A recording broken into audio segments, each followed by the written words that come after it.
Pada ulang tahun kemerdekaan, aku lenyeh-lenyeh nonton TV. Ketika lagu nasional sorai-sorai dikumandangkan, cucuku, si kampret, pelan-pelan mendekat, lalu berbisik.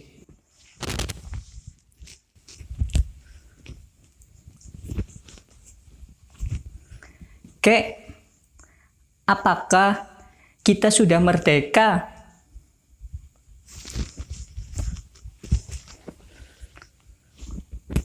Aku terkejut. Apa?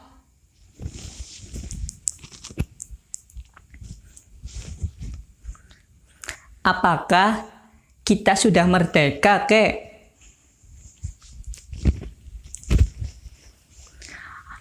Aku mulai marah.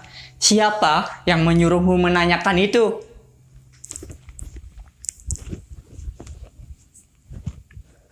Aku baca di koran, Kek. Kemudian cucuku mengeluarkan sebuah sobekan kertas koran, lalu menunjuk sebuah kepala berita. Darahku mendidih. Media sekarang semuanya edan. Dagangnya semuanya sensasi. Semuanya bukan fakta.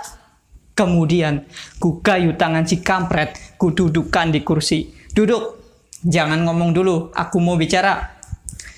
Apa-apa saja kerjaan gurumu di sekolah? Apa gurumu tidak memberitahukan pada kamu bahwa pada tanggal 17 Agustus tahun 1945, Bung Karno dan Bung Hatta telah memproklamirkan kemerdekaan kita?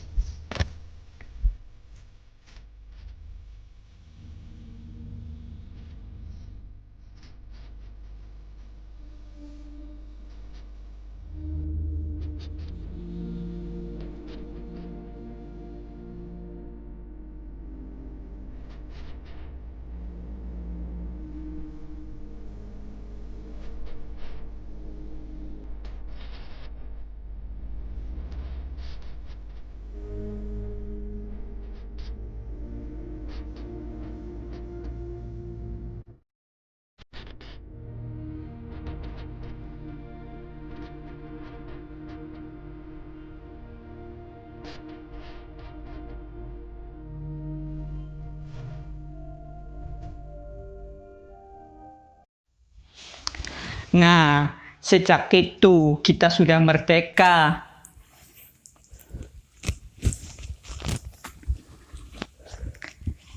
Jadi, kita sudah merdeka ya, Kek? Oh, jelas.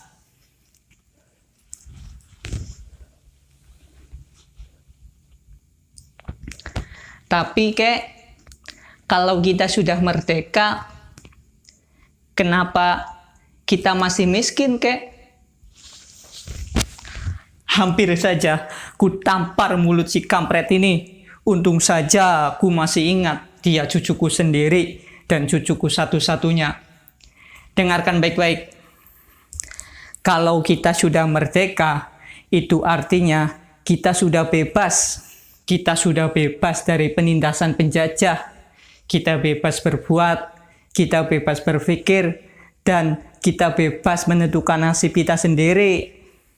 Tetapi, kalau kamu itu miskin, bodoh, lapar, itu bukan urusan kemerdekaan. Gini, dengarkan baik-baik.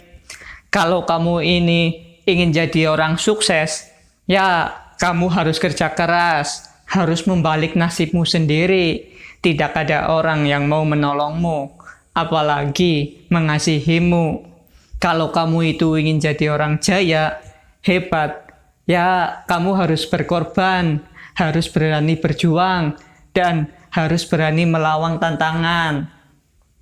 Kalau kamu itu pintar, berprestasi, ya kamu pasti akan jadi orang nomor 1. Tetapi kalau kamu itu bodoh, teler, melempem, bisanya ngeluh saja, yakin kamu pasti akan jadi orang kere seumur hidup. Karena, bentar, jangan ngomong dulu. Karena jika kita ini merdeka, kita harus mempergunakan kebebasan yang diberikan oleh kemerdekaan. Jangan mentang-mentang kamu sudah merdeka, kamu berbuat seenaknya sendiri. Kebelabasan, kamu berbuat seenak udelmu sendiri. Padahal, bentar, jangan ngomong dulu, aku belum selesai bicara. Padahal, kalau kamu itu merdeka, kemerdekaan kamu dibatasi oleh kemerdekaan lain. Kemerdekaan milik saudara-saudaramu yang ada di sekitar lingkunganmu, yang sama merdekanya dengan kamu. Walhasil, kalau kamu itu merdeka, sebenarnya tidak merdeka. Mengerti?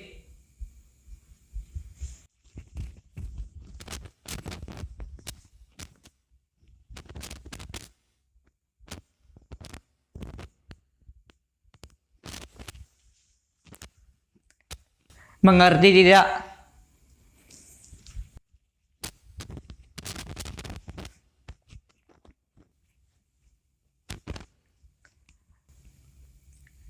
Tidak, kek. Nah, dengan kamu bilang tidak, artinya kamu itu merdeka. Hanya orang yang merdeka, kapan saja berani bilang tidak.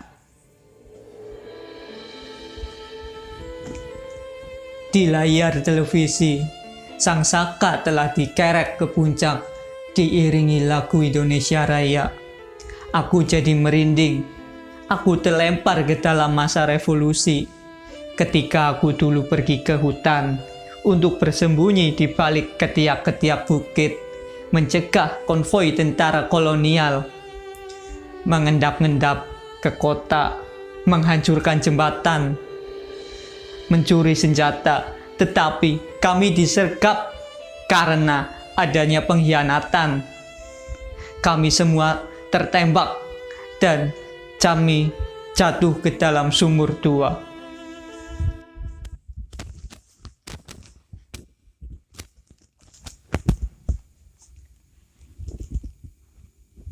Jadi benar ya kek, kita sudah merdeka.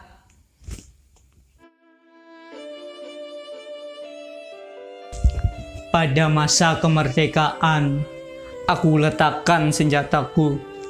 Aku kembali ke sawah. Hidupku menjadi tenang. Tapi pada suatu ketika, ada orang yang menfitnahku, mengatakan aku sebagai pengkhianat. Ketika kami dulu disergap, aku diperkarakan dan aku dipenjara 4 tahun. Di dalam penjara, akhirnya aku sadar orang yang menfitnahku itulah pengkhianat sebenarnya. Ketika aku bebas, aku cari dia. Aku cari dia ke kota. Tetapi ternyata dia sudah menjadi pejabat yang sangat dicintai oleh masyarakatnya. Dia tahu bahwa aku akan datang. Dia menyuruh untuk memberangusku. Aku hanyalah orang yang mencintai keluargaku. Aku bukan pahlawan lagi. Aku menangis. Aku menjerit.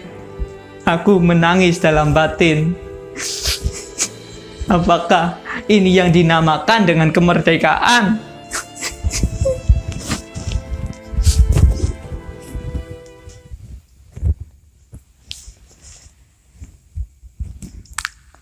Kalau kita sudah merdeka, kenapa kakek menangis?